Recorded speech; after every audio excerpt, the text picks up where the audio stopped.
రావడం జరిగింది. ఇది కొంతమంది తెలుగుదేశం పార్టీ అధికారంలోకి వచ్చింది, ఈ మనం చేసే అభివృద్ధిని అడ్డుకోవాలని కొంతమంది నాయకులు చేశారు. ఎవరు చేశాడో తెలీదు. కొద్ది రోజుల్లో ఎస్పీ గారు కూడా మేము తెలియజేయడం జరిగింది. కొద్ది రోజుల్లో దీనిపైన విచారించి తప్పకుండా రైతులకి పార్టీకి కంపల్సరీగా న్యాయం జరగాల. ఎందుకంటే ఇలాంటి కుట్రలు చేసే వాళ్ళని ఏ పార్టీ వాళ్ళైనా కూడా క్షమించే పరిస్థితి లేదు. ఎందుకంటే వర్షాలు లేక రైతులు తల్లడిల్లిపోతున్నారు.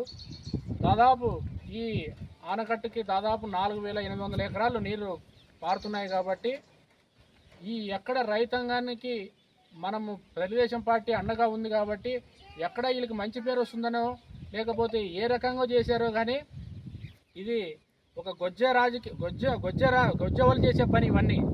ఎందుకంటే రాజకీయంగానే ఎదుర్కోవాలి తప్ప ఇలాంటి కుట్రలకి కుతంత్రాలకి పాల్పడకూడదని నేను ఈ సభాముఖంగా నేను తెలియజేసుకుంటున్నా. దాదాపు 4,800 ఎకరాలు వర్షపాతం లేక రైతాంగం తల్లడిల్లిపోతుంది. రైతాంగానికి అండగా ఉండాలి తప్ప ఇలాంటి కుట్రలు చేస్తే ఎవరికి కూడా భగవంతుడు క్షమించడు. తప్పకుండా దీనిపైన ఎస్పీ గారికి కలెక్టర్ గారికి తగిన చర్యలు తీసుకొని ఎవరైనా కానీ ఏ వ్యక్తినైనా కానీ ఏ పార్టీ వాళ్ళని కానీ క్షమించకుండా ఇంకోసారి ఎటువంటి ఇలాంటి కుట్రల కుతంత్రాలకు పాల్పడకుండా తక్షణమే వాళ్ళని పట్టుకొని వాళ్ళకి తగిన శిక్ష వేసి త్వరలోనే దీనికి సంబంధించినటువంటి మెటీరియల్ కానీ త్వరలో గవర్నమెంట్ తరఫున కూడా మేము మాట్లాడడం జరిగింది. తప్పకుండా అది కూడా త్వరలో కంప్లీట్ చేసి మళ్ళీ రైతాంగానికి నీరు వదిలే విధంగా మేమందరూ పోరాడతాం. తెలుగుదేశం పార్టీ రైతాంగానికి ఎప్పుడు అండగా ఉంటుందని నేను ఈ సభాముఖంగా నేను తెలియజేస్తున్నాను.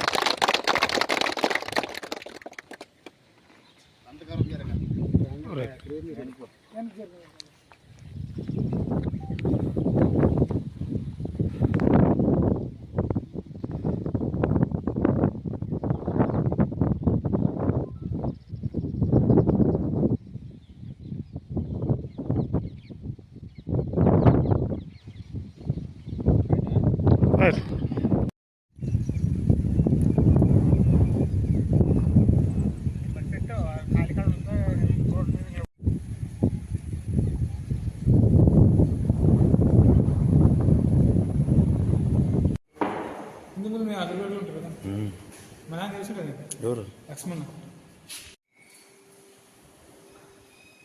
కావాలని చేశారు. ఏం కదా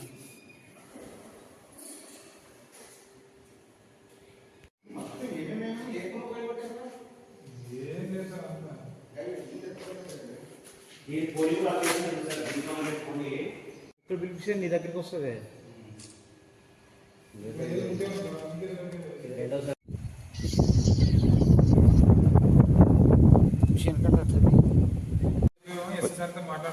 వచ్చిండ్రావులో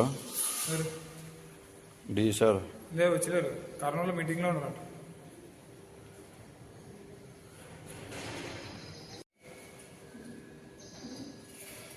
ఇంకా అక్కడ బ్యాక్ సైడ్ మేము పోయలేము. ఇంకా అక్కడ ఏమేమి చేశారో తెలియదు బ్యాక్ సైడ్ కూడా.